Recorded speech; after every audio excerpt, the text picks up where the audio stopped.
Hi, hello, good day. Welcome to newspaper review on Niger Watch. My name is Ima, and it's good to be here. It's a beautiful Monday.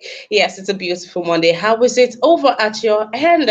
How are you doing? Welcome to a new week. It's good to have you on here. Thank you for being here. Thank you for being here. Please do well to like this broadcast as we move on, and also do well to share. Yes, do well to share and invite someone onto this broadcast. Thank you very much. Okay, do also engage me on the comment section. And yes, talking about the comment section, the link has been posted. If you'd like to join the conversation, please click on the link to join the conversation. Good day to you again, and welcome to our newspaper review on Niger Watch. I hope you have taken out time to you've taken out time to subscribe to our YouTube channel. If you haven't, please take out time to subscribe to our YouTube channel. Thank you very much. All right, we'll be moving into the business of the day, but just before we do so, let's catch up. How are you doing? Yes, how are you doing? Welcome to the broadcast. But how are you doing? How was your weekend? I'd like to know. So say something to me on the comment section. To each and every one of you watching, I greet you. Good morning, good afternoon, and good evening to my Niger Watch family across the globe. Thank you for being here. Please let your friend, your family, let everybody know that we are on here and we have started. Yes, let's so that we can fly already. Oh, they'll catch up, right? Okay, so let's begin already. Our first paper for today would be Daily Trust, and that's because we are celebrating the women for the victory. Yes. We have down here the picture story. We can see them jubilating, and okay, another reason for Nigerians to jubilate. So, yay! The women are doing big things this year, and it is good to see and watch. Good to see and watch. It's good to have you, Raham Ibrahim, Mr. Raham. It's good to have you on the broadcast. Welcome and thank you for being here. Oh, it's good to know that you had a great weekend, Mr. Kennedy. Oh, happy Halloween. Also, Mr. Kennedy, I'm hoping you're joining the broadcast today with your costume. It would be nice to see those out there still celebrating Halloween. Let us see what's happening over at your end. It will be interesting to have that on here. All right, welcome to the broadcast. If you're just joining us, welcome to our newspaper review. And you know, my name is Ima. Welcome. Gambo J. Okay, so to our women, Nigeria's Flamingos edge Germany for first ever World Cup medal. Congratulations to our beautiful women. More good things to come out of Nigeria and from Nigeria. Cheers to that. And here on Daily Trust, we have Afenifere leaders, Makinde, others endorse Tinubu. Oil firms pay 138 billion naira petroleum tax. Terror alert. Buhari holds emergency security meeting today. CBN has my backing for redesigning naira notes, and that's by Buhari. Says currency will benefit from initiative. People with illicit money buried under the soil will have a challenge. President comment puts Emefiele finance minister's rift to rest. All right. Then we have here Nigeria's. Oh yeah, we took that story already. Ganduje launches mass transit scheme with 100 buses and 50 taxis. Abuja rail to resume operations soon as minister meets contractor. Okay. So the president is to have an emergency security meeting with chiefs of staffs. He'll be having with security personnel. The meeting would be holding in Abuja, and it's about the. There was another alert over the weekend, and let's see if this is what has pushed the president to call for an emergency security meeting that would be taking place today. I think aside from all of this alert, terror attack alert, and all of this that we are getting from external bodies or from sisters I'm trying to use the words of our security. They say it's sister country. All right. So aside from all of this, we are seeing an increase in students returning back to school. The kidnapping is getting too much. It's becoming alarming. Students on their way back to school are being kidnapped. So there is that, and it's like all of that died down because I mean the schools were not open. So now schools are open, and this news or these things are not even happening all the way in the north. It is all out here. So all along while people were back home, lands and states got infiltrated by kidnappers. Because it's yeah, so it's about time that they should be having this meeting. This meeting is long overdue. That's what I'm just trying to say. This security meeting is long overdue, coupled with the fact that there is this alert that the federal government are going back and forth with, but thankfully the president has come out to own it that yes, something is happening. Aside that, the government are not giving us something to work with, and so there's a lot of scampering. People don't even know what people are stranded over here. People are stranded. They don't know what to hold on to. I mean, if they would say let them listen to the minister of information, and the minister of information is misinforming, deliberately misinforming. Is it possible that the minister of information does not have the right information concerning what is happening under is, oh dear. So we cannot afford to, at 62, right? We cannot afford to say that our information minister does not have the right information. So let us just say that he gave us wrong information. That is better to deal. I think that is better to deal with than to say. So you see, we have those people who cannot give us information, and we have information from these people, and there's a whole back and forth. And aside the back and forth, there are arrests. There are arrests. So, and this also cost, we don't have it in this news. Okay, so when we have it there, we'll come back. Almost all the papers are talking about the terror alert. And now this Afenifere leaders. Yes, Saturday or yesterday, they had a meeting. Yoruba leaders came together, had a meeting.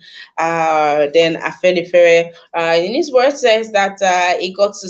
Okay, so I might have to read out in his words, because this is someone who the tongues are wagging now, because this is the same Afenifere that has given his support to another presidential candidate over time, and now this is happening, and you are here wondering, okay, so are we all still on course in this country? Are we all still going through the same thing in this country as some people left, some people, at this point? We'll take that story in the course of our newspaper review. If you are just joining, welcome to our newspaper review. My name is Ima. It's good to have you here with me. Please do well to like this broadcast, share, invite someone onto the broadcast. Also, click on the link on the comment section, and let's review and discuss these papers together. Welcome once again. All right. So we know there's been back and forth. So the governor of CBN, Godwin Emefiele, came out to talk about the redesigning of the Naira notes. And what's even surprised, a lot of things, as this government has just done a lot of things that has been shocking Nigerians, all around. So the minister for of finance came out to say that she heard it in the media. I mean, if the country is on the verge, on the move of making such drastic change with our currency, and the Ministry of Finance does not know about it, does that not even say so much as to why we are where we are financially? How can the president go ahead and take counsel only from CBN without seeking the advice? So what is she there for if such major moves like this would not be discussed, or our opinion would not be sought? And she's even opposing against the old move. So is it even possible, or there is just this disagreement in the inner caucus that they've decided to come and dump on us for us to decide who is going to choose? Because I mean, this is somebody that the President Buhari has been working hand in hand with. I mean, we know the finance minister now. This is like one person has been working hand in hand with, and now she would come out in when such major move would be taken by his government, and she said that she does not know, and this is Yes, the CBN is independent, it has its own rules and it's governed by its own self and all of that. But come on, this is the Minister of Finance of Nigeria. So how is it that she's going to be getting such information on the news, on the media, on the internet with the rest of us? All right. Okay. We'll be moving. So the president has come to say something about that, and that has put a rest to it. Says the president goes on to say the currency will benefit. Says currency will benefit from initiative. Now, as at yesterday or Saturday, dollar had risen to as much as 800 naira to a dollar, and that's an all-time high. That's a record-breaking high. Yes, that's a record-breaking high. Dollar has gone so high, and these are one of the complaints from the Minister of Finance, that people would start in a bid to give out. Of course, when EFCC are on this case, so when you go to the bank with all that stashed and buried cash, you take it to the bank. Of course, you'll be queried, and people are trying to evade the eyes of the law. So there are speculations that they will exchange this money at the black market, or they will exchange this money to dollars, and since that can go back and be stashed. But then again, we don't even have that much dollars in circulation. So let's see how this naira thing is going to play out. But it's a problem if the president is going to be taking these decisions without involving these people, and you wonder, so what is your office there for? And your office has not done so fantastic in this government anyways. All right. The president's comment puts Emefiele and finance minister's rift to rest. Okay, that's as much story as we have here. We'll be moving to another paper, and that is the Punch. On the Punch, we have here Lagos Ibadan Expressway. Students fundraise ransom, kidnapped mates released. Buhari to meet security chiefs, postpones events. Soldiers kill terrorists in Kaduna. Terror bombings. Somalia to fly critically injured victims abroad. Death toll now 104. Countries condemn attacks. Buhari, Pope, others mourn 161 cell stampede victims. Afenifere Adebanjo insists on Obi as Fasoransi backs Tinubu. CBN destroys over 6 trillion naira banknotes under Buhari. Apex Bank spends 3.88 billion naira to dispose mutilated banknotes in 5 years. Naira slumps to 785 naira per dollar as reserves dip. Local currency faces more pressure. President defends Emefiele as criticisms mounts against Naira redesign. Lagos Ibadan traffic. That picture story is very particular to Lagos Ibadan. I mean, when you think of Lagos Ibadan Expressway, I'm sure this is a picture that comes to the mind of every Nigerian that flies that route often. Motorcyclists and motorists on one-way compound gridlock. Although the Minister for Works has come out to say that by December, severally has assured us that by December that the road will be completed. Although the people, as you can see, they're finding it harder, as they've called out severally that they should find alternative routes for them to fly for the meantime. The insecurity on that road, the kidnappings, the robbing, the traffic, the stress that it puts on these people, they are crying out, but it looks like nothing else can be done. They just have to wait for that to happen. Then Senate probes AGF Malami's ministry over 2.2 billion naira expenditure. Bono housewife poisons chief imam, says I hate marriage. Oil earnings crashed by 288 billion naira in third quarter. That's by the federal government. So this this young lady in Borno State, who happened to be the second wife of the chief imam. I mean, this is 2022. She was married just last year. Well, she said that even her first marriage, with this happened to be a second, hopefully a last. I mean, since it's something she doesn't like. Uh, the first man she was married to, she couldn't stand it. She had to leave. She couldn't stand the man. She doesn't like it when a man comes to her or is around her. So over time, she has had to manage. Over time, she had to manage herself, and she just couldn't take it. She poisoned the man. She got the poison. And in a matter of days, she used it. She put it in the man's meal. He ate. They took him to the hospital. He wasn't getting any better. They brought him back home, and he lost his life. She confessed. I don't know. Now that's where the story even gets interesting. I don't know how she was fingered as the one. Maybe she was jittering, or I don't know what happened, but that happened, and she confessed. Actually, she confessed. The police came in. The police intervention was very timely, as they were mob outside already to lynch her.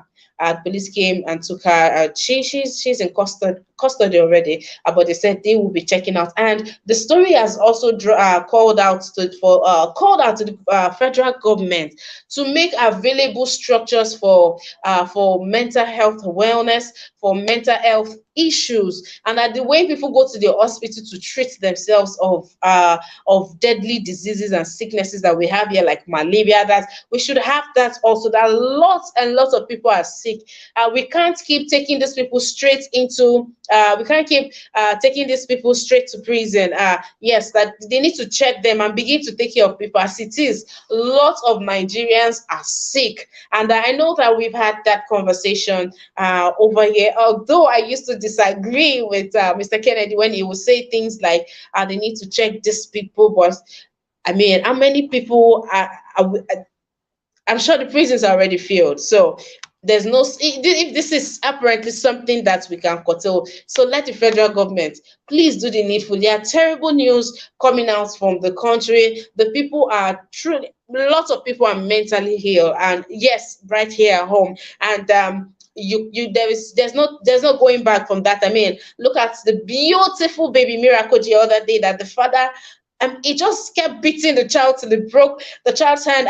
And after all of that incident, right, he came back to his senses. And I will not even say he came back to his senses, because he tried to salvage the whole issue by using elastic and hangers to try to keep the boy's hand to be straight, for the bones to be straight.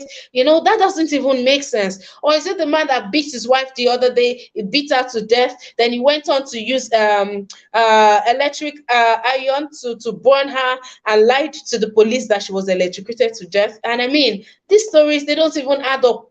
The one that beat his wife, ran her into the wall, beat her to death. It's the 8-year-old child that gave the recount of how daddy beat the mom and did all of that. So people are really having it very, very difficult, and they are taking it out on their fellow, on their spouses, on their partners. They're taking it out on their, so the government, instead of just arresting these people and taking them straight to this, they need to start doing better. We need to have structures. Yes, we need to begin to accept this, that mental illness is a thing. I don't know how long it's going to take this government, but I think the earlier, the sooner we, the people, accept this, we know this, we get ourselves equipped with these informations. There are awareness out there, sensitizing people about this, and then there are structures where when you begin to see the signs, you can go to these places, and they begin to counsel or treat it however way they deem right. And people should be sponsored to go read these courses, because we need a lot of specialists on ground right now. All right, we'll move on to another. So Mr. Vine Maxwell, how are you doing? Good day to you, sir, and welcome to the broadcast. All right, Mommy Diaspora, thank you for being on here. Thank you very much.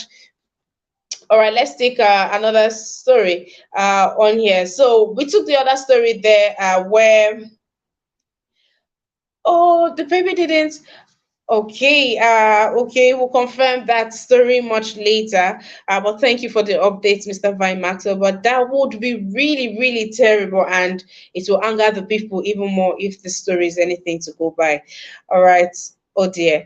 Okay, okay, that just destabilized me. All right, we'll go to another story. So, people are asking Afeni Fere, where are you standing? And the people of Nigeria are asking, and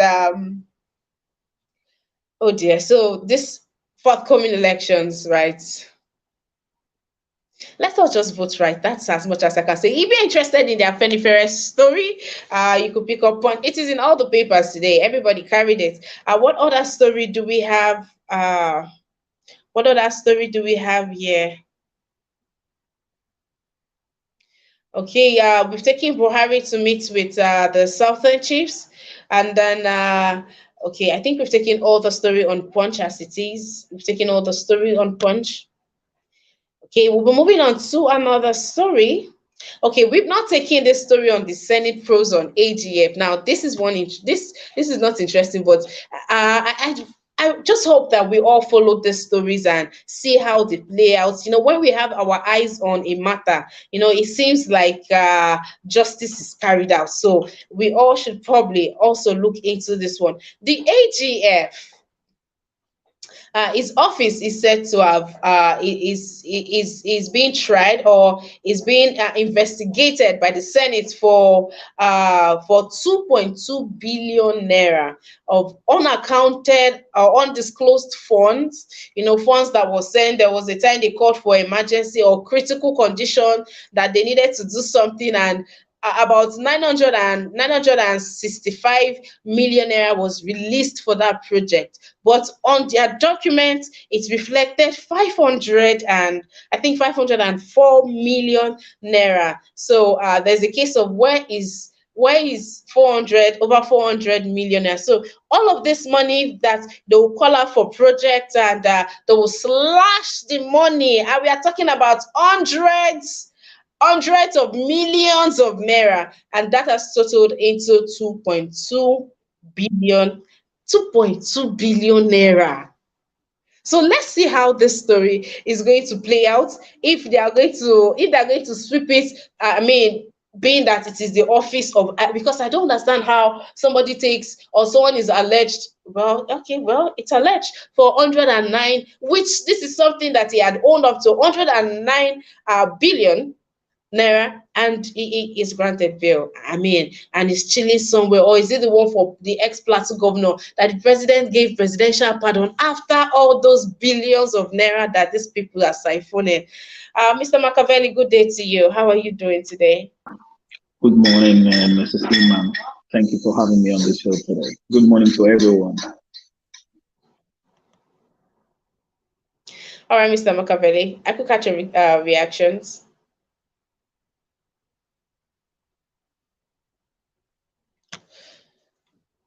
Okay. You're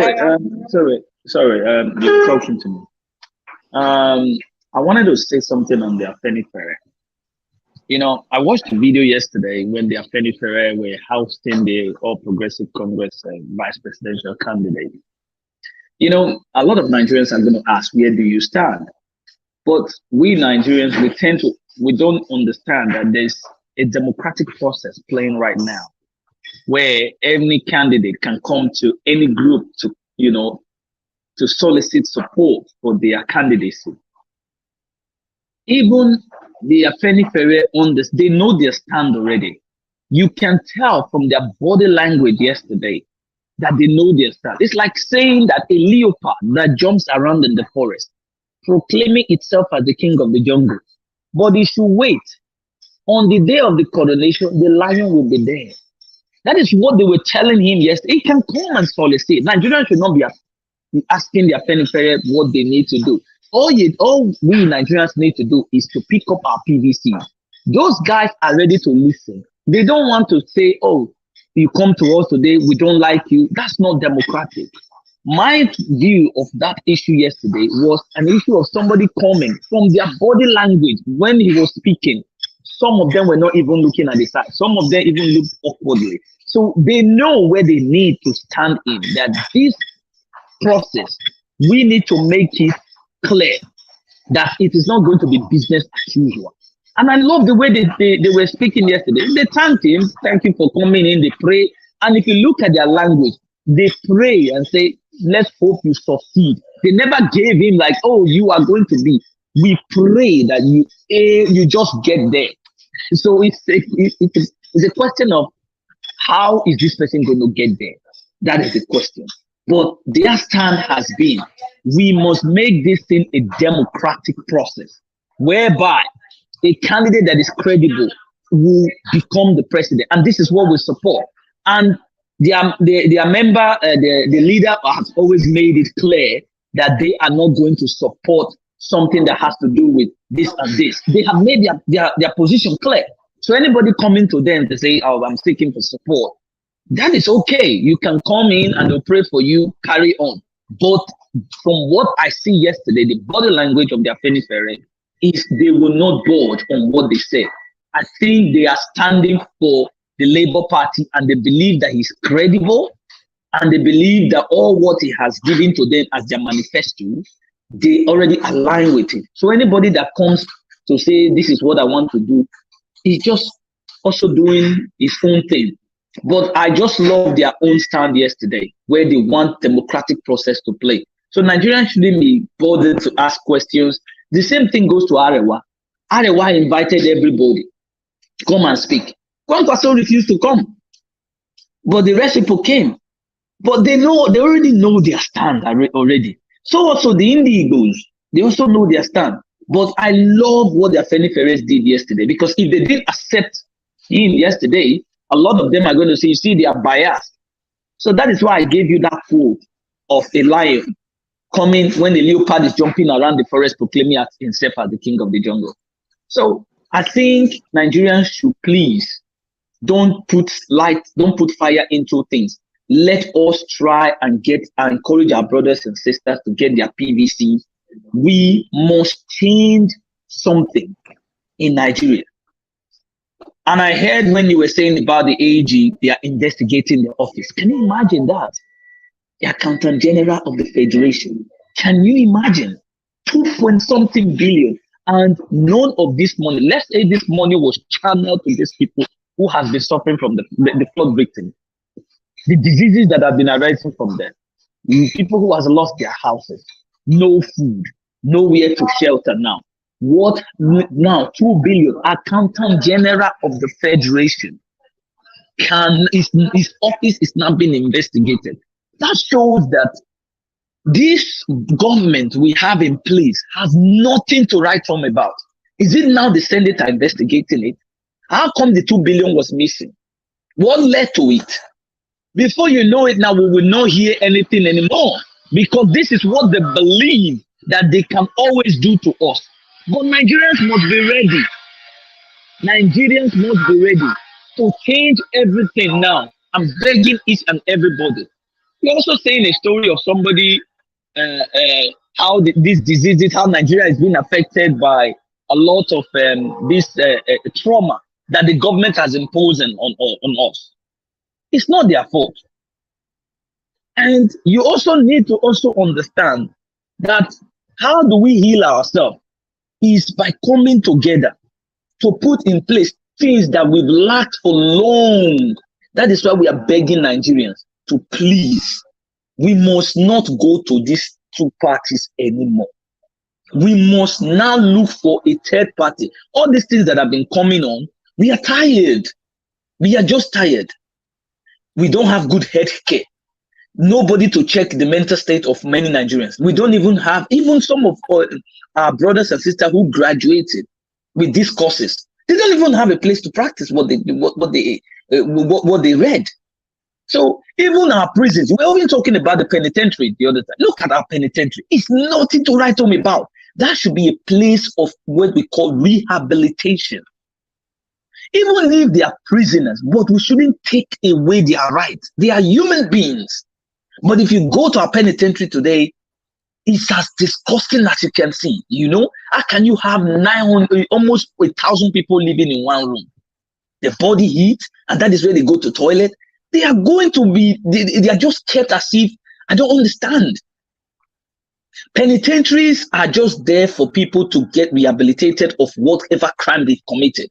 They can go to school, they can do anything they want to do. It changed them, and so that they can come into the society again and bring back what they have learned there and use it for the development of the country as well. But ours is a different ball game. So all these things we want to change. It's not about change of government. We want a change of government. We want a change of environment. We want a situation where our children, our brothers and sisters can be able to practice whatever they've studied. We want a situation where our children can go to school. We want a society where children who believe that they have talent can do anything. Look at our sport. We are busy giving Amosun medals the other day. I thank him for the services she has done for Nigeria.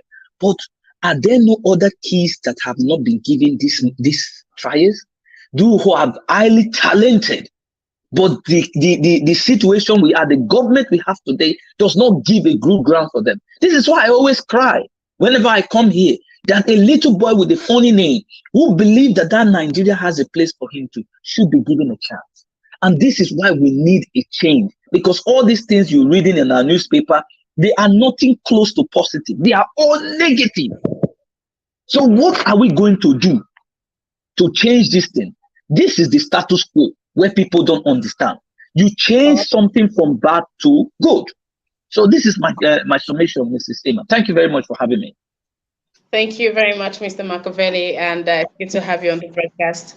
A big thank you to Mr. Edolite. Mr. Edolite, watch, it's good to have you on the broadcast. How are you doing? It's good to have you on here. Thank you for being here. Thank you also to each and every one of you. Michael, I see you. Thank you to Michael Okere, Don Tony. Good morning to you, sir. It's good to have you on here. Thank you to each and every one of you. All right, we'll move on to Mr. Kennedy. Hi, Mr. Kennedy. How are you doing today, sir? I'm good. Thank you. Good evening from here and happy Halloween. All right, sir. Okay. Let me talk on these few topics. First of all, the wife that poisoned her husband. This is her second marriage. There are a lot of issues that are involved here. One, the husband did not probably profile this woman before taking her in. She probably had issues in her first marriage, and she left that marriage. And we men sometimes we think we are always better than the other one, and no profiling. You just took this woman in. This woman doesn't like marriages, and if the woman doesn't like marriages, she's getting into another marriage, which means she's mentally ill. She would have just stayed away from all men. She's mentally ill, and none of the family members reported to the government or to the authorities that are involved in taking care of sick people. But even if they have to report, there's no facility to report to. There are no institutions that will take care of that woman. That's what I've been saying. All these institutions has to do. They don't know that this is what it is. The story has it that she has gone home severally. She would run to the house and they will send her back to try and endure that. Marriage is not easy. I mean, you have an idea of how that goes. And the story also has it that she had to leave her home for 2 weeks. She went to an uncompleted building to sleep for 2 weeks. Then she went back home on herself. So people too don't even know that this is Yes. what this is called. That is Yes, the in problem. that situation, which means people are aware. No normal human being will escape to an uncompleted building for 2 weeks, and no normal human being will always escape back home. And you see, the family, because they don't want to take responsibility, they always send her back. How would you send back somebody who is refusing to stay in a particular place? You're sending her back there. You are giving her trauma. So that is why it's even the even we in Nigeria, we don't own up to our sicknesses. The family refuse to own up to this woman's situation. The family is to blame too. They are supposed to own up, sit her down, call the institutions that are involved in counseling people. Let them counsel her and find out what is going on instead of sending her back. She went back there. She was not satisfied, and she bought poison and poisoned the man. And the man is gone. So there is a failure on the part of the government and on the part of the citizens and the families too. So it goes round. The blame goes round. So, but the country too, they don't have enough money to do all these things. But anyway, this money they are stealing would be enough to put all these facilities in place. But that is the blame. That's the blame of the government. In Japan, here you have a lot of sick people. They give their cards to ascertain that they are sick, even if they cause troubles outside. Police don't arrest them because they know they are sick. They will only take them into the facility, into counseling home, counsel them, and take them back home. You don't have to put them in prison because they are never going to change. They need help. So that's my take about that. For Zainab Mohammed, I think her name is Zainab Mohammed, the finance minister. Now she's being sidelined. I think I don't actually see her as a finance minister. She disburses money for market women, and she shares money every month to states and all that. I don't see that woman as a finance minister. Probably something has gone under the bridge. I think there used to be a rumor that she used to be a side chick to Mr. Azarum. I don't know if something has happened now, and they have declared her persona non grata. That is why nobody is talking to her. So how would a finance minister of a country as big as Nigeria come out to say she was not aware that the naira is going to be redesigned? So I don't know what is actually going on in that country. Before the changes are effected on the naira, is our House of Representative and House of Senate, are they not supposed to be aware? What about the oversight functions of our National Assembly? So who oversight all these issues? Is it that the central bank will just go and redesign the naira without informing the National Assembly? Is the National Assembly not supposed to have laws to guide all this? The president said he was aware. The president and the governor of central bank will just propose something and they just do it without even no debate. The citizens, we have no input. There's nothing. So we have a very long way to go. Let us clamor Yeah, for a new government. and that also calls for for concerns, right? Because if the CBN governor would bring a proposal to you that let's redesign the naira, so who then had gave you that financial advice? Because I mean, when Yes. something is brought to you, you call the people that are in that industry to seek their advice, their counsel. So who did you talk to? So it means big for where we are now, the president is speaking to people he shouldn't even be speaking to, or the people that are speaking to him are the people that should not be speaking to him. Yeah. Well, this now takes And us why are they back and why are they doing it? And why are they redesigning it? What happened? What are they trying to, you see, what issue are they trying to tackle? Well, what is happening? We just woke up and I think yesterday Mr. Najah was complaining he had some money, and a lot of people, even me too, I have about 200 something thousand naira with me here. So how am I going to change that? Is it just going to waste? You see, you just say on the 15th, the it will start. It will cease to be a legal tender, and on the I think on the 31st of January or so, whatever. So how can you just make it so short about a month or two? In civilized world, what they do, even if it is 5 years, the old naira will still be a legal tender until it gradually goes fizzles out of circulation. They make life very unbearable for everybody. And now people have to start rushing back home or whatever to make sure they change their money. And there are some people that can even send money from abroad because of no documents or whatever or whatever. There are a lot of issues. They don't even consider anybody, no debate, nothing. They just do what. Oh God, let me stop here. Thank you.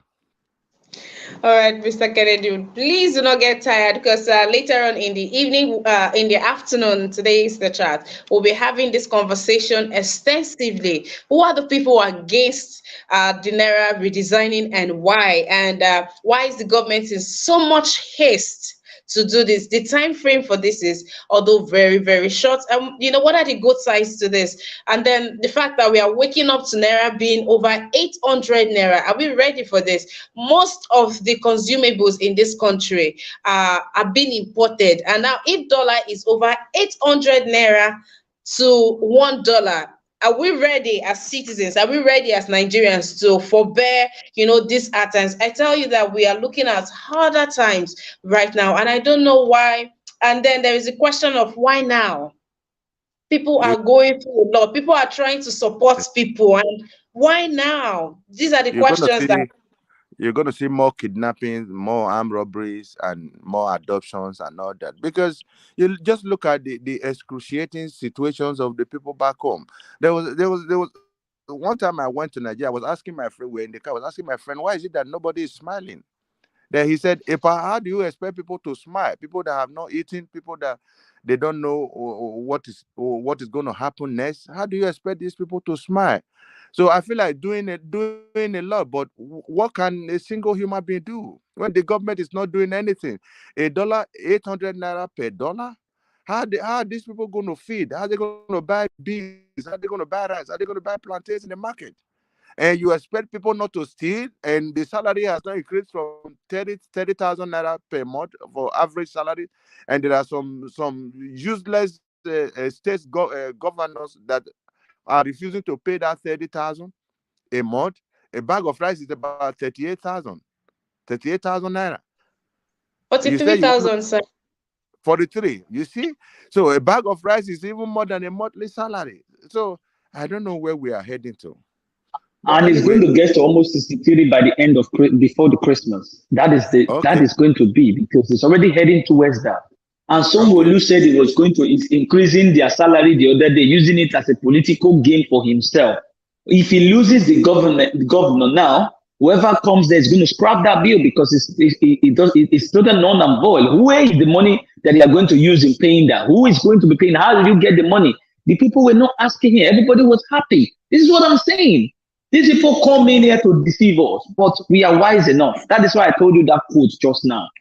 The lion will be there when the leopard start jumping, thinking he's the king of the jungle. That's the thing. All right. All right, Mr. Machiavelli. Mr. Kennedy, please round off your Okay. submission. Yes. Like I was saying, this redesigning of I don't know what their aims and intentions are, but the bourgeois in the country, they will still know how to change their money. People having bullion vans in their houses can just send the bullion vans to the central bank or wherever, and the money is being changed for them, and they go back home. Nobody challenges them. So Mr. nobody Kennedy, challenges please them. let's have this question. Let's have this conversation Okay. extensively later on in the chance where we have the Thank time. you very And much. I'll stop here. Thank you. all right, so I'm just to join out to what Mr. Kennedy said. Even more, before this message would have gotten to us, this message has gotten to them already, and they've already, they're beginning to put their own house in order. Then everything just falls back on us. Oh dear. Okay, if you're just joining, welcome to our newspaper review. Thank you for being here. We have Michael Okere says finance minister is right. CBN governor should be fired. The man is arrogant. You guys make sure, do well to join us by 1 p.m. today for the chat. We'll be having the conversation about the Naira redesigning. Is it a priority for Nigerians right now? Remember the other day, I think Friday or Saturday, I showed a video of a man whose shop, yes, was a shop. I mean, we saw the environment of the floor dealing with people. Now, these are the same people. The effect of this Naira will tell even harder on these people. I mean, when I talk about, let's look at these other people. These are people that others are trying to help. Now, the others that are trying to help will be having difficulty taking care of themselves. How much more helping people? What really are the effect of these things? And has it been considered holistically, or did these people just sit down with their backyard? And what is it? How is it that the finance minister does not know about this? Are we going to trust the president's judgment? The same president that his wife came out some weeks back to tell us about his health issue. Are we going to, should we allow the judgment of such a person, be the driving force of the entire country? It has been for over 7 years, and we see where the country has been. But for this particular Naira redesigning, please do also come out by 1 p.m. Let's have this conversation. Thank you very much. All right. Mr. Collins, how are you doing? Good day to you. Welcome to the broadcast. Please take it away. Good day, Sister Emma. Good day, Brother Maswell, Brother Chibozo, and Sir Kennedy, all of you. I will just wish you the whole happy new week and the people listening.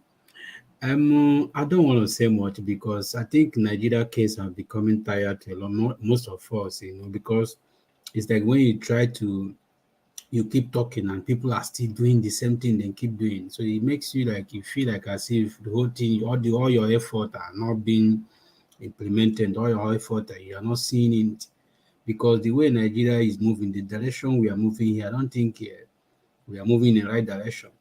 I'm looking at the Tunumbu and the S are very, very people that he went to consult. And you look at the person that blessing Tunumbu, you look at the two people.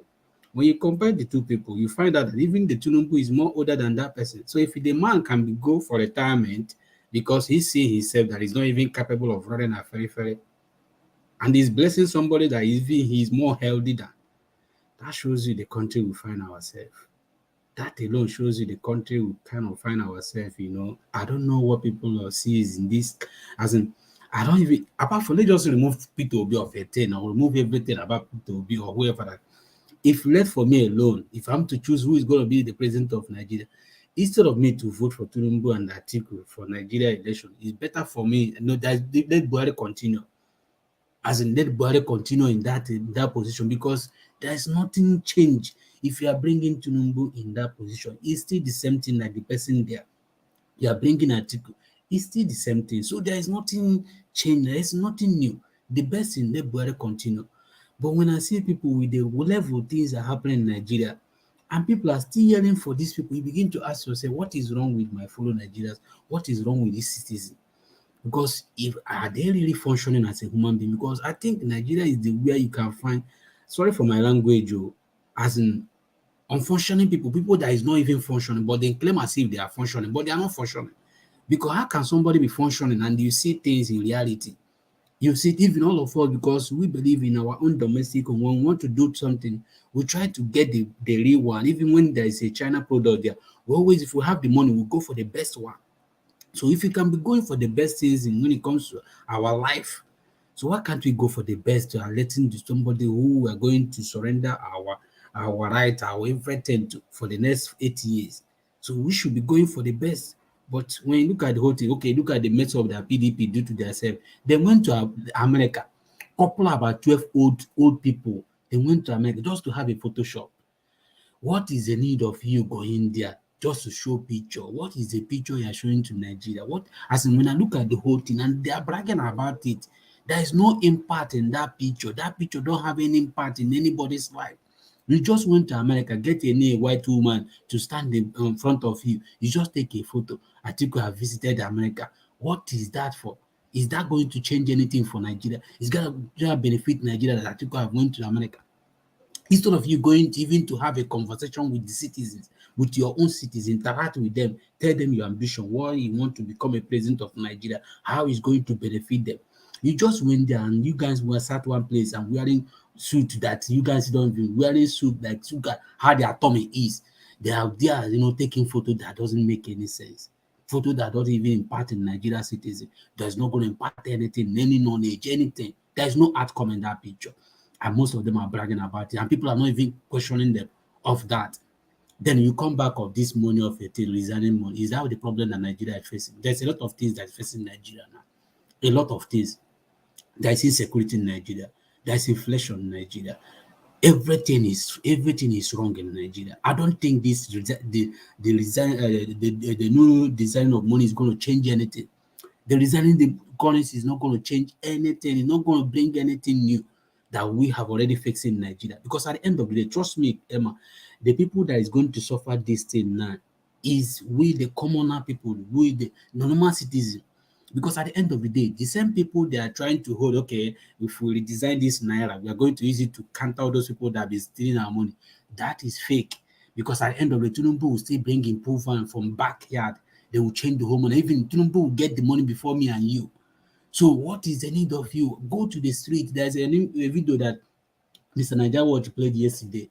You went to street and interview people what Nigeria really want. You can't just go ahead and wake up in the morning and say we are going to redesign Naira without even consulting the citizens, without even trying to find out your city. Tell the citizens that okay, from now to now we are going to change this Naira.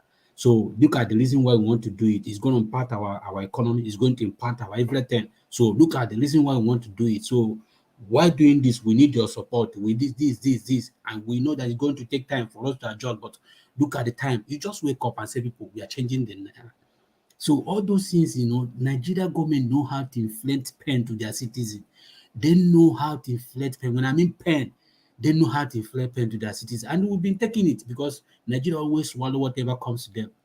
If you like, wake up in the morning, look at the one that's happening in Lagos today. There is no people are now stranded, no vehicle moving. Everybody is stranded now. So, but all the whole thing, who is going to suffer the whole thing? The normal citizen. All the whole politicians, they have their own car, they can move with convoy, it doesn't concern them. If you like, make the strike to 200 years, is not going to pain them. So at the end of the everything that happened in Nigeria, who is going to suffer it? The citizen. And the same citizen is still going to be the one voting for these people. And that is what makes me as if I want to throw up, I want to kill myself. Because when you look at the whole thing in Nigeria, you ask yourself, what is wrong with these people? Now, some people, you see all these mothers marching for Tinubu. Your son was in the whole 8 months sitting at home. And you are there marching for Tinubu. You are there marching for Atiku. You are there marching for APC. The same APC that put you in this situation. People are Emma, I'm tired, I beg. Another person can continue. All right, Mr. Collins, thank you very much for your submission. And yes, we all need to take a deep breath. Dr. Gomez, how you doing, Dr. Gomez? Thank you for being here and thank you for your donation. Thank you so very much. Dr. Gomez says that cabals are running the country and the cabals are not our ministers and our political leaders, right? So these ones are just the political leaders. They are just there to carry out the doings of the cabal. Dr. Gomez, is that what you are saying? So when so the president is having conversations with these people. That is why this other set of people would come out and say they are not in the know. I mean, because that was very shocking to see that the finance minister will come and obviously she knew and she could have just kept mum and go through the back doors or the inner doors or however way they meet and ask what is this that I'm saying. But for her to come out here and distance herself from something like this, and the president, who usually doesn't have time to respond to matters, had the time to respond to this one and say that I'm giving, or I supported this, I gave my backings on this one. Then what is the president? What is he up to? All right, Mr. Vine Maxwell. I also have some other comment I wanted to take before I come to you. Omami Diaspora says Buhari wants to add Ruga and Fulani sign into our currency quickly before leaving office. With the money involved in designing, no coming president would spend such amount to redesign it within a short time. Okay. Please do also remember that we'll be having this conversation by 1 p.m. 1 p.m. during the chat today. We'll be having this conversation extensively, and of course, we also have something to talk about that has to do with the family line. We'll be having two very serious conversations today, very matured conversations also today. So do well to join and learn, of course, learn something. Dr. Gomez is also saying the country is totally disarray, all right? At this point, I think that's something we all know at this point. How do you come out and say you don't know this and this is your department? Oh dear, it is indeed. You said it right. Mr. Van Maxwell, welcome to the broadcast. How are you doing today? Good morning, Sister Emma Bong. How are you? Mr. Vine. Thank you very much. Thank you. Sosang. Good morning to my co-panelist. Good morning to Dr. Gomez. Etisen, sir. Baby Aboko. Okay, and good morning to the people in the comment section and those that are watching us all over. Sister Emma, Nigeria is in total confusion. It is only a bad student of history that would not know that you are having a repeat of what happened in 1983, 31st December 1983, when this same man took over in khaki uniform and was overthrown 1985 by Babangida, IBB. The same thing is repeating itself today. How do you want to tell me that a president that is duly elected, whichever way, according to in line with the the voting pattern of Nigeria, will come out and tell you that he doesn't know that the IGP refused to obey his instructions, asking question, why did this happen? Why did Kuje this and prison? Where is this? Where is this? If the president, the CEC, commander-in-chief, is in total confusion, is confused about the happenings in a country he is presiding over, what do you think that his lieutenants will do? If Zainab, the finance minister, will come out today and tell you that she, did not know that they are going to do, will you blame her? He's taking a clue from the CEC. That is how I do it. Adeosun, that astute economist, was removed, carefully removed because of NYSC certificate. NYSC certificate, that was the reason why that woman was removed. The heaven didn't fall. This clueless woman that is there that has mismanaged the economy, spent, is it about 700 billion naira, about 600 or 700 billion naira to schools in Nigeria when they were on lockdown, COVID-19 lockdown. No question was asked. Nothing was asked. And look at it, it is happening today. So what do you expect her to say? If she come out and say she didn't know that this, I will not blame her, because a precedent has been set already. That is the situation in Nigeria today. Total confusion. Nobody knows who is running the government. That is what is playing in our faces, system and the great people of Nigeria. Then if you go to Afenifere, it is not in the culture of a socio-cultural organization to reject visitors. Look at what their statement in the past. From the word go, they have placed their support. We know where their support is. So I don't think that it is right for anybody to accuse them of being biased or something like that. No, I will not say that. I will not say that to them. If you look at the woman that poisoned the husband, I will blame the husband. When you are going to marry a woman who has not even married before, there are what they call inquiries. Families will begin to make inquiries how good the family is. If there is any problem in that family that will cause a very serious problem when the man eventually marries the woman. This one has married before, divorced or whichever way.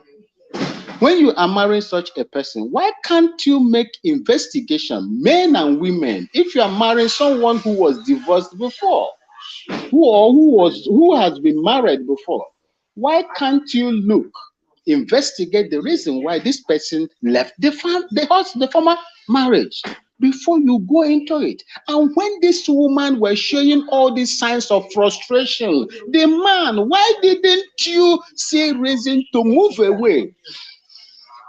What was he benefiting from the woman that was running away, sleeping in an open place, uncompleted building, the way it was narrated? You still have the zeal and the happiness to keep such a woman in the house. That is unfair. He called for it. And if I am going to level my blame, I will level it on the man himself, because he who wears the shoe knows where it pinches. Thank you, and God bless you, man.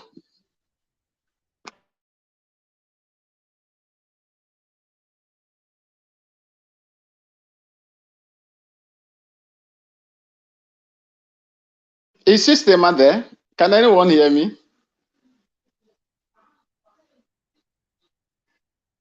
I can hear you. Chinaja, are you there? Can you hear me? Yeah. Greetings. I can hear you just fine. Okay. I think Ima is being disrupted. Oh, okay. You can carry on if you have other things to say. I think No, you're finished. To Naja, you can carry on. I'm done. Tunaja, you can carry on, sir. Okay. And before you go, good morning to you, bro. Happy to see Yeah. you. Yeah. Good morning. Good morning. Thanks for the greetings, and greetings to everyone on the panel, the chat, and the viewers. Um, yeah. Something we did some. I was having a discussion yesterday, and we did some calculations about the income of the country. I'm sorry to break it to Nigerians. That country is broke. We don't have money. We simply don't. Especially because we buy petrol too. If anything, we are losing money. Even if all the crude oil, none of them get stolen, we don't have money. And think this realization is something that Nigerians really need to come to terms with, because they actually think we have disposable income. We don't. If you do the numbers, how many barrels we sell per day, then you do it, convert it to the dollars, then you convert it to per annum, then convert it to how much you pay for petrol, service our national debt. Even if you include the natural gas, it's still not enough. We are broke. And if we start from there, then we walk it backward, then we realize that there's something we are not doing that we are supposed to do, which is to start manufacturing stuff. Because that's how you will win, you earn your way out of this. Selling natural resources is nothing. And clearly the numbers show it, that it's not enough to sustain the kind of economy and the population that we have. And there is also this thing that is going on where everybody is talking about Nigeria is in the worst state ever that we have ever been in. And I ask myself, physically on the ground, do we have more roads today? Do we have more power lines? Do we have more train lines? Do we have more airports? Do we even have more private airlines? Many of these matrices, we have more of them. And is life expectancy increasing in Nigeria? It's probably increasing. So where is it? And this thing where we really feel very, very bad comes from.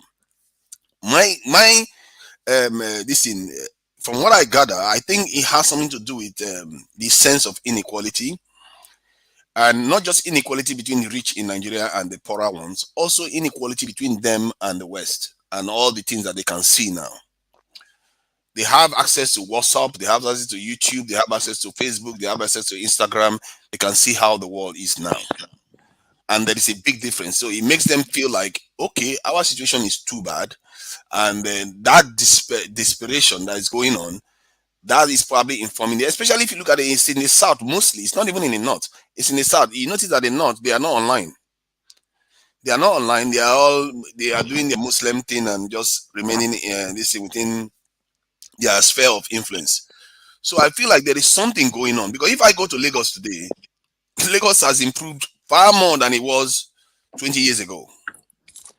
They are even having train lines now, bus lines, intricate ones. So yeah, we have to be careful here that we don't necessarily throw everything out thinking that the whole world is collapsing while other people are working very hard.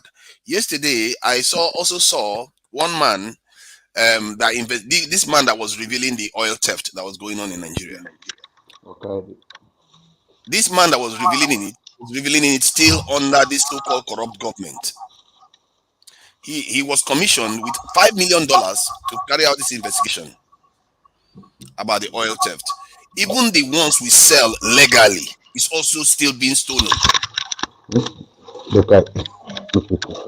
So that the money that we sell the oil, when they are supposed to pay us, let's say they're supposed to pay us $26 billion back, they pay us 13 billion. They pay us 15 billion. And our people are not shouting from the roof, what's going on here? Because the elites are in cahoots with them. Nobody's tracking anything. The people themselves are not. It's only the elites that are tracking it. This is why I keep saying we need to make all these things transparent so that the people can see what is going on with their resources. Because if they know the amounts we have and the amount we are selling, we are paying for servicing our debt, the amount we pay for petrol, they will know we are broke. They will know. Because of this, when we did the calculation yesterday, we were so shocked. We were so shocked that these guys, when we were doing this thing, they said have to make a show about it. Just specifically, is Nigeria rich? so that we can do the calculation openly so that everybody sees what's going on. And this myth, we really need to deal with it. If they have to have a show here where we also do the maths here so that everybody sees it for what it is. Because when we have good information, then we can know how to move forward. Because this one where we are just going on tearing the whole country. I've been in Nigeria when they canceled June 12. Believe me, if you think things are bad now, then people were running back to their areas. Igbo people running back to Igbo. Everybody running back. We thought there was going to be war. We were certain there was going to be war in the country then. And that's why I plead that people should actually think clearly about these things. And I feel like this internet, this thing that we have access to now, is part of the discontent we are feeling. Because here in the West, we already know the internet influences our behavior. They can literally affect your mood. There was a lady that this young girl didn't even know she was pregnant. The dad didn't know she was pregnant, but Amazon knew she was pregnant. How did Amazon know? Because of what she was buying. She didn't know she was pregnant, but the company knew first. It tells you that these people, they are collecting information on us all the time that we don't even know what they are using it for. Subliminal messages, making you feel inadequate, the kind of video they present to you when you go on Instagram, the kind of video they present to you when you go on Facebook, all these things, they are a weapon. This is why any country that takes control of their sovereignty, one of the first things they do is cut out Western media. India, China, Russia, Iran, name it, all of them, they cut out Western media. Why do you think they do that? It's not because they don't like news, it's because they know that that's also a weapon. We have to be careful when we are being conditioned to tear ourselves apart. That's all I've got to say. Thank you. All right, thank you very much. And apologies for earlier on. I'm sorry. Apologies for earlier on. I had technical issues. Thank you for holding it down for me. Thank you so very much. Mr. Tunanja, good to have you. Mr. Chooks, have you given your submission? Or Mr. Chubuzu, have you given your submission? Not yet. Okay, Mr. Chibuzo, let's have you then give us your submission. But just before you do so, good day to each and every one of you. If you are just joining us, welcome to our newspaper review. Do not forget, we will be talking extensively on the Naira redesign by 1 p.m. today on the chat. Do well to join us today. Let's talk about this. Who truly wants the Naira to be redesigned? And what should we be expecting? The effect, are we ready to bear it? Is this a good time? Can this wait? Or must this be done now? Come, let's have this conversation. And how do you feel about this? What are your thoughts on that? Please try to get one or two informations about this. So when we come, we would be educating each other. Yes, we would be educating each other. So please take our time to find out a thing or two about the Naira redesigning. Thank you, Osagbo. It's good to have you on the broadcast. Thank you very much. All right, Mr. Chibuza. Let's have you, please. Systema. Yes, sir. Sorry to interject. I wanted to ask you if what I saw on Punch Live this morning is true, that the Danfo drivers in Lagos are on strike. Is it true? I saw the news also today that they will be on strike for 7 days. Yeah, that is true. It's true. They are on strike. They are on strike. Yeah. That is true. Well, that would be really nice to know. And to those in Lagos, yay! It's a good time to quickly go to wherever you want to go to. If these bus drivers are not, I'm sure the road will be very free. I don't know why. Do you know why they are going on strike? I don't really know. I don't really know. I don't know. Okay. I don't really know because I tried to look at the headlines. They just said it was on Punch Live. Yeah. They started. No. Yeah. I got it now. No. Yeah, I got it. Why they went on strike is because of they said the park are collecting a lot of money from them and the Aburos are collecting a lot of money from them. That's why. And the police, they didn't have the guts to say even the police. No, they didn't talk about police. They talk of the park and the arboros. Okay, all right, Mr. Chibuzo, let's have your submission in 2 minutes, please. Okay, thank you for that. Thank you, everybody listening. Good day, everyone. I just want to hit a little bit on the money issue about the currency that we're talking about. The central bank governor said that, yeah, she doesn't know. Yeah, that is quite true. Possibility she doesn't know, because according to the professional analysts here, they say that the only person who have the right to know, even National Assembly got no right to know about redesigning of Naira, is only the president. So, but the issue can be passed across the board, but only the president can only authorize for the money. And the reason why they are changing the money is because of, number one, they want to remove the Arabic language in the Naira. Number two, the politicians, those are burying money on the ground. Those politicians are burying money on the ground. So though they are more smarter than us, because right now they are going to the black market and changing their money on dollars. Then number three was the money is too old. That is the reason why they are changing the money. So the central bank governor, possibility she doesn't know. According to the analyst, he said that the only person who have the right to know is only the president. The National Assembly they don't know about it. The central government governor don't know about it. But there will be a meeting held by the system, but it does not necessarily matter whether anybody knows about it or not, but only the president and the central bank governor. They are the only two people who can make that decision. Thank you. Please clarify. Please, I'm sorry. Clarify it. You have been saying the central bank governor is not aware. Do you mean the finance minister? Please. I'm sorry. Hey, I know the finance minister don't have the right. Supposed to know, but it does not matter whether she know or she doesn't know. The only people who have the right to make this decision is president and the central bank governor. Okay, I just wanted That's to clarify that because for the general public, because you were saying the central bank, the central bank. Sorry, thank you. I don't know if you All right. understand what I mean. Okay, yeah, I right. do. The woman that killed the husband. Yeah, that's it.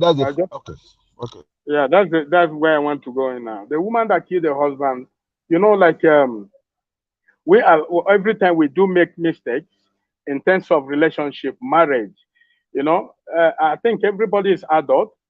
As we're talking here, when you approach a woman, the way the woman react to you, whether you love her or the woman love you back or something like that, the same thing application goes to the men. Sometimes in Nigeria, we force marriage into people who doesn't want it. And when the devastation starts, then we start blaming one party or the other. So I blame the whole system, both the man, both the woman, both the parents of the woman, and the people who organize this marriage. I blame both of them. But now the woman have successfully killed this man. Now they will blame the woman that she is wrong, but they don't know what inspired this woman to do so, because the woman has been sent home several times because of she have went home several times because of unagreeing in certain issues. So, and the parents are not seeing it like that. Now, the woman decide that there's no option. What can I do? After all, the first marriage she didn't kill those ones. But this very man, maybe she went a lot of trauma and nobody knows that. Then she decided to take the man out. That's the only option she has. Don't forget that in Nigeria, our judicial system does not work. Our police system does not work. The only thing that can work like this effectively is only Sharia law. And she can't risk her life going to that area. Thank you.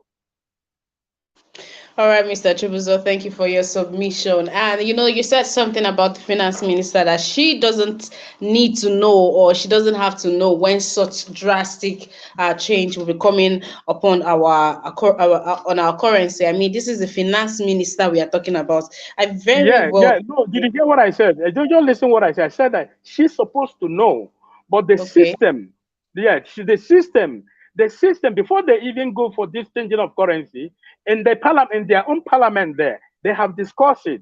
But now, who will go and give the message to the minister. That is where the problem is. So they discuss it. Nobody give the message to the minister. But at the end of the day, whether she knows or she doesn't know, it does not matter. The person who have the final say was only the president.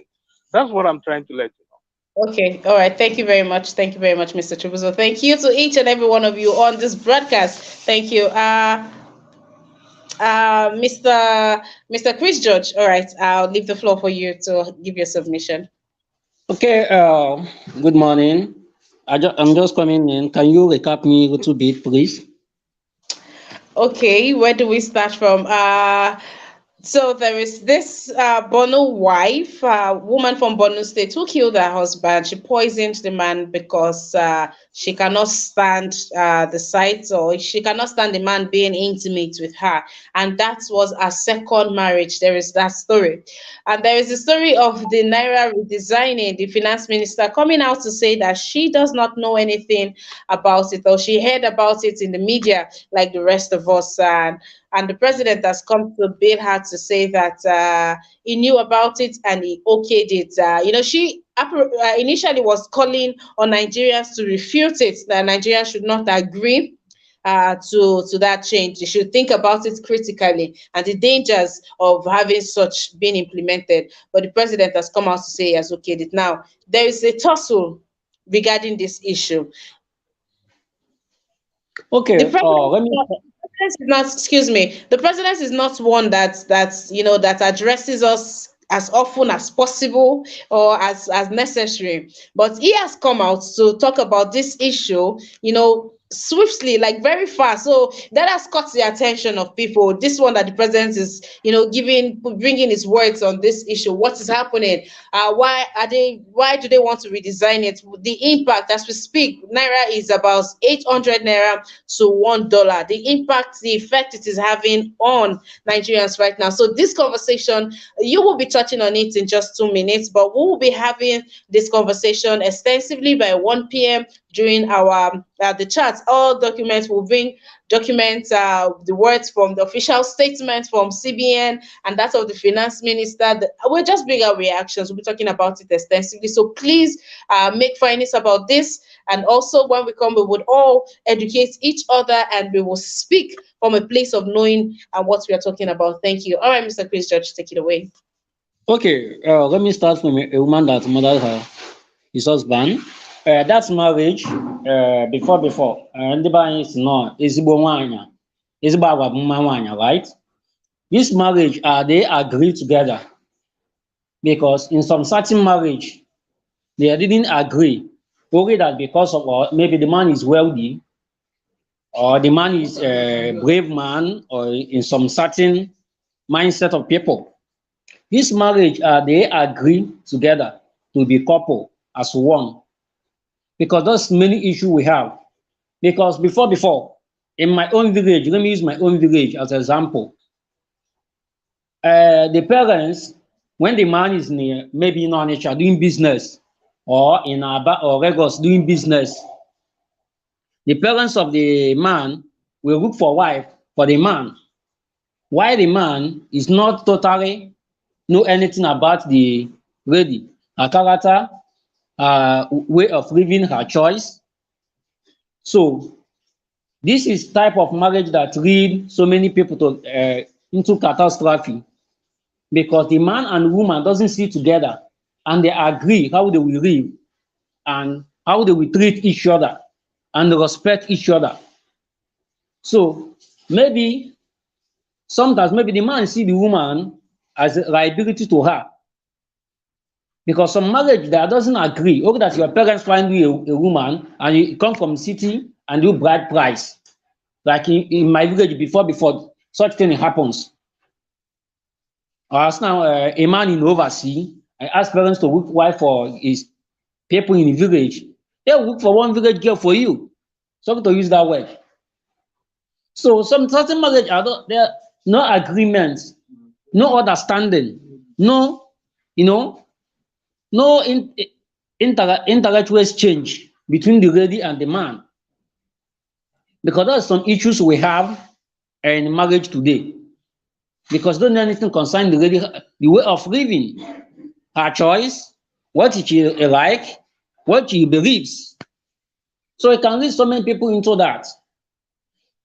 Jump apart, coming to this Naira design for CBN governor. I believe that CBN is autonomous, independent, because Minister of Finance is just an appointed minister, while the CBN governor is autonomous. So he has rights to do whatever he decides to do with the knowledge of the president. So maybe the finance minister are reacting in the way she reacts because of the political leaders who want to use money as a weaponize people in doing election for them, the one they stored. So that's why finance minister is reacting the way she reacting, because I believe that some of them have stolen money in Ghana must go. All this protein bag, they have stored it in their house and the other land. They store their money there. So in terms of election, they can make use of that money. Perfect. But redesigning the Naira will affect them greatly. So that is their words, the thought of the finance minister. Because I believe some of them have bullion money at home. Use it and distribute it like what happened in last time election. So that's my take here. But I would advise people, before you get married, try to have a knowledge of that lady. Try to communicate her, know her at least. Date her complete 6 months or 7 months before both of you agreeing in a marriage. Because that's why it's a single mom. Thousands of, when you calculate average of married women today, 90% are single mom. Across Europe, across Western world, or in Africa. Soon it will occur in Africa. Thank you. Thank you very much. Thank you, Mr. Chris George. It's good to have you on the broadcast. You on this broadcast as well.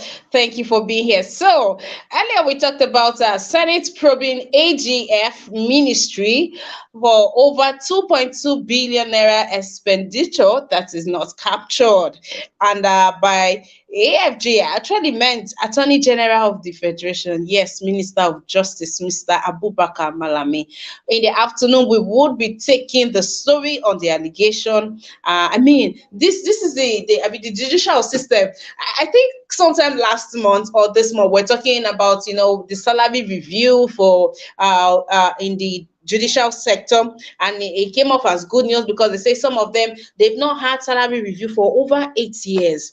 Now in this is the same ministry that we are coming out to hear that 2.2 billion naira is missing or is unaccounted for.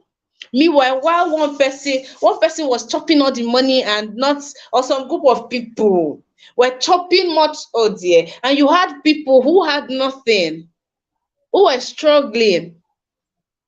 All right, we'll be taking this story much later. We'll be giving details much later in the afternoon on the broadcast. Please do well, as we have premium content on the table for us to discuss today. So do well to join. And then, Mr. Chris George, you said something that do well to cut or know someone or have a relationship for as much as 6 to 7 months. I believe that most people who are having these issues, let's take the case of the IVD and his wife and his wife's case. These are people who have been together for 16, if not 18 or 20 something years. These are people that started from tender age. They got to know each other. So does giving 6, 7 months, 2 years, 10 years, does it even make you know a person enough? If we are going to talk about this, and now there is the awareness for mental health, we agree. Later on this afternoon, we also have a video to showcase, or a discussion today, of a woman who, she didn't want the relationship with her husband again. She had fallen in love with some other person, and in a bid to walk out of that relationship, she decided to go, and with her boyfriend, they went to do they went spiritual on her husband. They went to do jazz, juju, yes, for the husband, and he became impotent.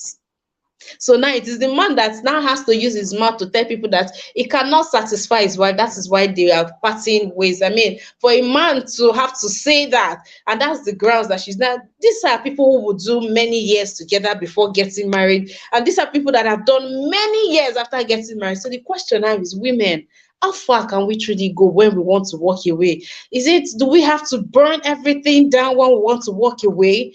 You know, is it, what takes us to that place? What kind of hatred takes us? I know there are women who walk away from marriage after, you know, several years, and they just walk away peacefully. But there are some women. What has brought about that kind of wickedness in the heart of a woman? Is it because you have to manage with the guy or something, or is it just because you are just a wicked person? I would like to know. And when I say I would like to know, I truly want to know, so that I know how not to fall into the category, or how not to become this person, or how not to become that person. So please do want to join this conversation today. We have a lot to learn today, and also talk about our dear country. So each and every one of you that has been on this broadcast, thank you. Thank you so very much. Thank you. So my panelists, I say big thank you to each and every one of you. We've come to the end of this broadcast. Mr. Kennedy, please give your final submission on this. Please, I'm just going to get into the elevator. Can you go to the next person? I'll come after that. Yes, sir. All right, Mr. Collins. Yeah, Systema, thank you for having me back. So what I'm going to say, I'm not going to waste time. I just want to say some certain things. You know, when we're discussing the issue when it comes to Nigeria, I want people to take out this political game of that political mind. You know, we are discussing the issue that concerns Nigeria. So, like Mr. Tunaja come and say here that Nigeria is poor, Nigeria is broken. Let me tell you something. Nigeria is not poor. People should stop deceiving people. There's other countries who are more poor than Nigeria, but they are still giving their citizens hope. They are still giving their citizens a good life. So if we can, that calculation you keep doing, you're only calculating with the figures that Nigeria provide to you. But do you know the actual figures? Are you working as a president? Are you working as a financial minister? Are you working as a CBN governor? Those are the people who knows incomes Nigeria make. Those are the people who knows how much Nigeria have. So you haven't even been in power for you to even to provide that figure to yourself. You can only use figure that Nigeria provide for you. That is the figure that suits them, a figure they want you to believe, and you keep believing in that figure. For me, if anybody is telling you that Nigeria is poor, that person is not making a mistake. Nigeria is not poor, because I have seen a country who don't even have a gas, a country who don't even have anything, but they keep even providing things for their citizens. Citizens are living a good life, a good health, a good school, everything. So if we can, those things, the only thing that keeping Nigeria where we are today is because we have a bad leadership. That is one thing that Nigeria is suffering for. We are not suffering because we are poor. We are not suffering because we don't have money. The only thing we are suffering because we are doing with bad leadership. Until we get a good leadership, that is when Nigeria we will see ourselves, we will see the light in Nigeria. But if you are telling me that the reason why we find insecurity in Nigeria, the reason why we are living in inflation, all those things that happen in Nigeria because of Nigeria is poor, my brother, remove this your political idea or political you try to make everybody believe that Nigeria is poor. Nigeria is not poor. We are not poor. Even you can only justify by the citizens. Look at how Nigeria citizens are even imparting to their own government. What country does that? If we Nigeria impart to our own government more than what government impart to their own citizens. So if you are coming out here to tell Nigeria that Collins, I should go back and believe and relax, that the reason why we find ourselves like this is because Nigeria is poor. Nigeria is not broke. Nigeria have everything, just that we have a bad leadership, and that is what is keeping us this way. Until we get the right person, that is when Nigeria will move forward. But if you keep depending on this leadership, all these people you see, we are not going anywhere, and we are not poor. Nigeria is not poor in anywhere. The only thing that we are poor is because we are poor in leadership. If you only come out and tell me that the reason where we are today is because we have a poor leadership, I can agree with you. But when you say by financial that Nigeria is poor, my brother, we are not poor. So in that your figure you keep using, you are not the person bringing things for Nigeria. You are not in anywhere power for me to tell me any figure for me to believe. So the only person that can come out and tell me a real figure that I will believe until when we get a real leadership, that is when I will believe in what is going on. Thank you. All right, thank you very much. Mr. Chris George, please let it be very brief. Okay, I want to ask a question because sometimes in observing Nigeria case and observing other country case, because Nigeria and Dubai, which one is more richer and the more poorer? Because observing Nigeria in 1980 in Dubai in 1980 till now, which one is making more progress and which one is making more backwardness? Because I can remember what Obasanjo said concerning Dubai during the time of his tenure. Before someone will say Nigeria is poor, Nigeria is not poor. Nigeria is the richest continent if you can get, richest country if you can get a good leadership. Because when you look at Nigeria and you look at the state we are, sometimes I'm very bitter. What is happening? Nigeria is not poor in any level. Nigeria is not poor at all. That's not how someone will tell me Nigeria is poor. We are not poor. Even mineral resources in Nigeria is more 5 times the one in Dubai. So Nigeria is not any factor to classify Nigeria as a poor nation or poor people. Okay, that we have mindset of corrupt people. Because when you observe Dubai and you observe Nigeria, what state of Dubai in 1980s and Nigeria in 1980, what we are lacking is what? Bad leadership.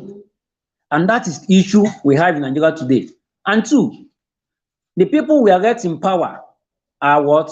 Tribalistic people. And they have tribalistic mindsets. So Nigeria is not any poor at all. Someone to not say Nigeria is broke. Nigeria is not a broke country. Because of the people who get in power. Check Dubai, check Nigeria, check what your President Obasanjo said about Dubai in 1980s. Can anything good come from Dubai? There's that. Today, Nigerian citizens are going to Dubai to work for employment, going to Dubai for expensive groceries. Sometimes Putin says Africa is a cemetery for Africa. When you observe that, you find that Africa is a cemetery for Africans. Thank you. Thank you for your submission, Mr. Chris Judge. All right, Mr. Kennedy. I'm sorry, I want to ask something like what the young man just said. Nigeria is not for, like, there is a country, look at a country like Myanmar here, a country like Nepal here. They are even, their citizens are even living a good life more than we Nigerians. So if a country like Nepal, country like Myanmar can live a very good life, which I know the country very well, then there is no insecurity issue, there is no inflation. The inflation there, even the war in Nigeria is more worse than the one in Myanmar. So if that country can be proud of themselves, the citizens have faith in their government, then I don't know anything to justify Nigeria. So I want to see this. I keep telling Mr. Tu Nigeria. The first time I met him, I asked him one question, and he still haven't answered that question. Are you a politician? When we are discussing an issue about everybody should remove whatever political you believe, whatever your political agenda is. Let's just speak for once as a Nigeria. As in, let's just speak for once as a Nigeria. What is affecting Nigeria? Let's just remove whatever political affiliation you have to anybody, any other party. Can we just for once in our life and said, can we talk about Nigeria for once? Let's forget about party, APC, Labour, whatever, they don't care about the crap, wherever they are. Can we just for once feel whatever we are passing as a citizens? But you guys keep talking about politics. Everything, we always bring politics into it. And that is why Nigeria is not moving forward. Come on. All right, Mr. Collins, thank you for that. Mr. Kennedy, we're ready for you.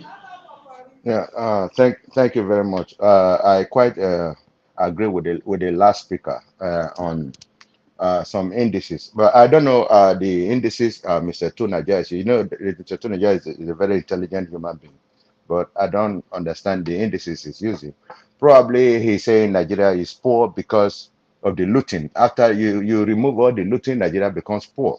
But the last speaker is right to say Nigeria is not poor. That is why Mr. Obi is saying if we can block all these holes where these looters, where they take this money from, Nigeria will be on the right footing. I think that's what the last speaker is trying to talk about.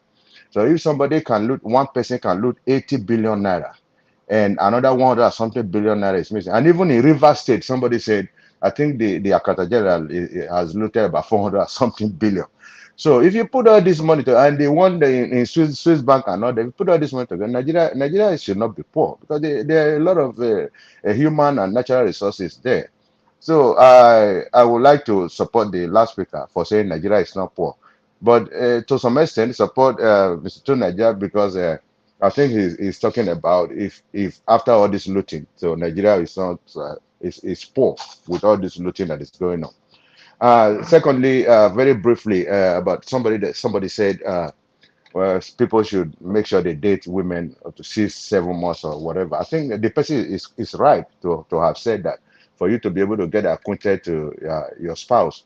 But anyway, in some countries too, they have these what they call arranged marriages, and you see these arranged marriages last even longer than the ones you have courtship. You have 2 years, 3 years of relationship before you get married. It all depends on destiny and luck and the behavior, the demeanor of both the husband and the woman. And sometimes this life depends on luck. And you have to work hard for any relationship. You can meet a woman today, you fall in love. A woman can meet a man, she falls in love, and the love will last forever.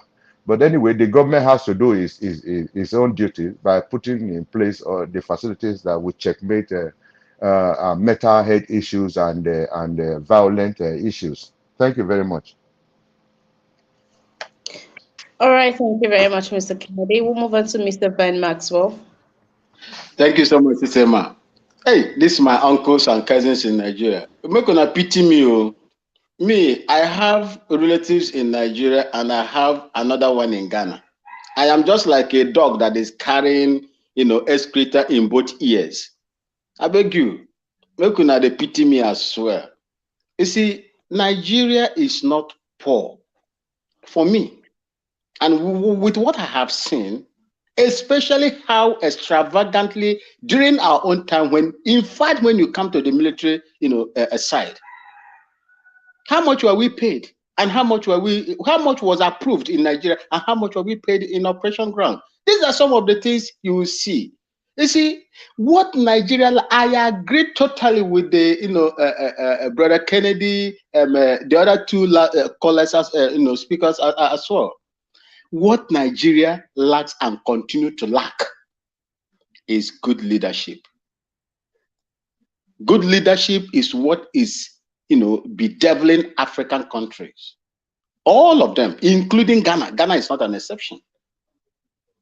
The only thing is that people have not risen up to challenge. That is the audacity and the fearless nature of people has never come into them to rise up, just like it happened in some, Arab countries. Nigeria is not poor. Go and check. In UK alone, one parliamentarian or government, said if the looting that is going on in Nigeria goes on in UK, Nigeria will be broke within two weeks or 1 week. He said it. The amount of money Nigerians pay in the UK for education alone is over 600 million pounds on yearly basis. I don't know whether that is right or not, but this is what they said. How will you tell me that such country is poor? Nigeria is not poor. What Nigeria is suffering from is bad leadership. From bad leadership. Once you get it right, things will fall in place. But for me, I am pessimistic about the structure and who is going to implement that in Nigeria. Thank you, and may God bless you all.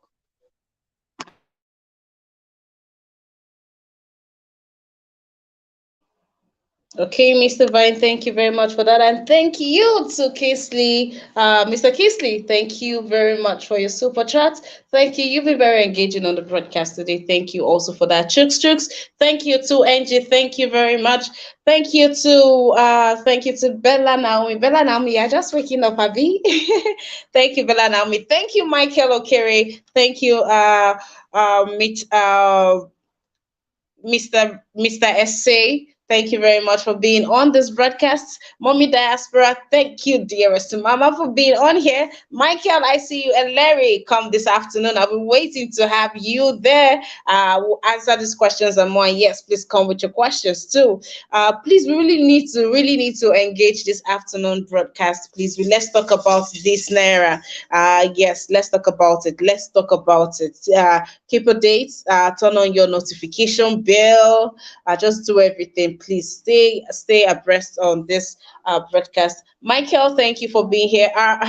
Thank you for being here. Dr. Gomez, thank you for being on this broadcast. Mary Kimade, thank you. Chidi Osi Njoko, Thank you for being on this broadcast. Thank you. And Dr. Gomez, thank you for your donations. God bless you. God bless you, Mr. Edulite. And God bless each and every one of you that takes up time to support us on our every broadcast. Thank you so very much. All right, now, Bella, thank you. Okay, let's move on to, let's see, Mr. Tunaija. Yeah, thank you, Emma. Regarding the lady, I think tragedies do occur like this, and sometimes communication is not necessarily enough. And she did alert her parents that she didn't want to be near a man because she had an aversion. Sometimes people have phobias. She's allowed to have some of them, but killing somebody, there are consequences, manslaughter or not. It may not be murder, but it's definitely is manslaughter because it's a human life. Otherwise, anyone will be claiming that they are ill and they kill people in pretense of that. Regarding the changing of the dollars, I think it's a normal thing to do to contain possible issues with cash flow in the economy in terms of counterfeiting. Because if you have the same currency for quite a long time, it's easier to counterfeit. So you have to keep the counterfeiters on their toes. At the same time, you have to worry about the ones that are stockpiling money so that the economy remains stagnant. Because if you have a lot of cash, you keep it without spending it, that's damaging the economy. You see what I mean? It's the same as our resources being stolen and put in Western banks. The reason why economy functions is because somebody spends it hiring a security guard, hiring a cleaner, hiring an engineer, building a house. That's what makes the economy go around. But if people are stashing it, then anything to discourage them from doing that is a good thing. Back to the idea of whether the country is poor. What I said was basically as a result of our income. If you take into account, I actually indicated that even without the funds being stolen, like all the money we earn from crude oil, even if the funds are not stolen, not one is stolen, and all the the OPEC allocation to Nigeria is being met, which is about 1.5 million barrels a day after we take the ones we are going to use in Nigeria. Even with all that, we earn just about, I think, 20 something billion dollars. Do you know how much we spend in importing petrol every year? $26 billion. That leaves how much? And remember, the oil the money we earn from oil, it has to be split almost in half. You have to give 49% to the Shell and all the other companies too. So if anybody wants to do the math, we can do it right here. You pull up this thing, and we do it right here so that they will see themselves. Because I'm not making it up. The numbers are what they are. That is not there's a difference between saying that from our current income that we don't have money, to say that the nation is poor. Because China, this was the name. Japan doesn't have any real natural resources, but they are one of the richest countries in the world. UK barely has anything. They are one of the richest countries. It tells you that there is something that we are not tapping into, that we are supposed to be tapping into, something far greater. The California, Nigeria's national budget, is about $26 billion. We did, I think, also $26 billion. While that of California, a state in America, is 240 something billion dollars.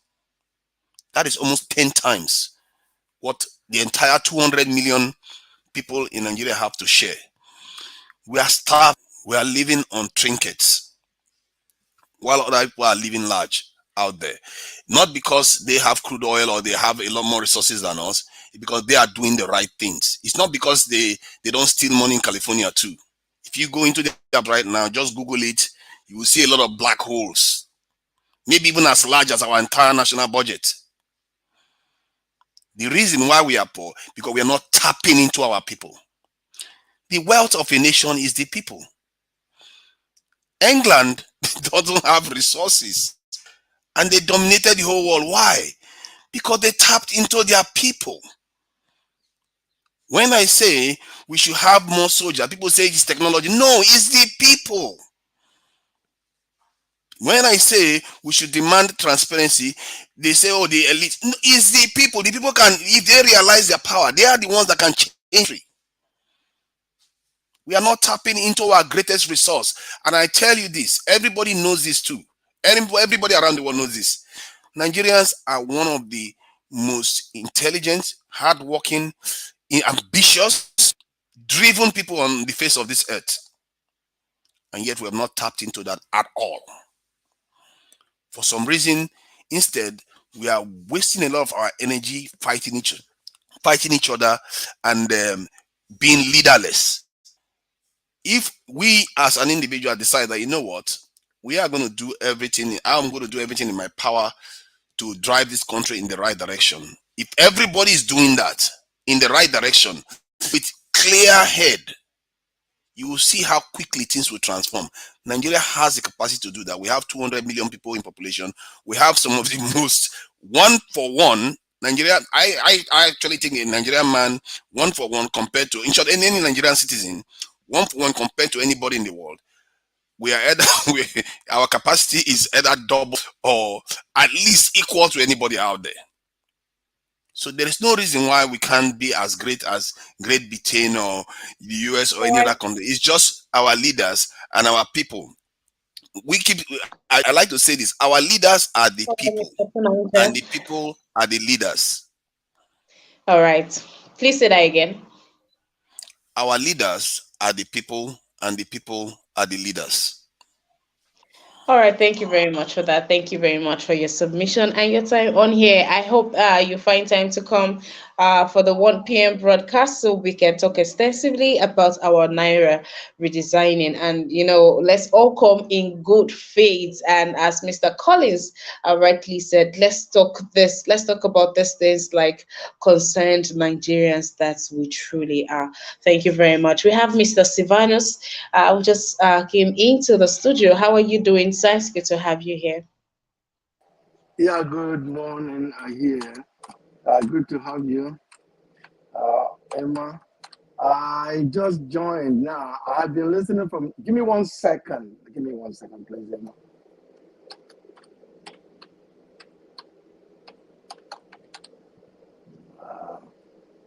Okay. Yes, I have been listening all along, um, and just to get into the point that this argument of whether Nigeria is broke or Nigeria doesn't have money according to new Nigeria. Oh boy, I do agree with the.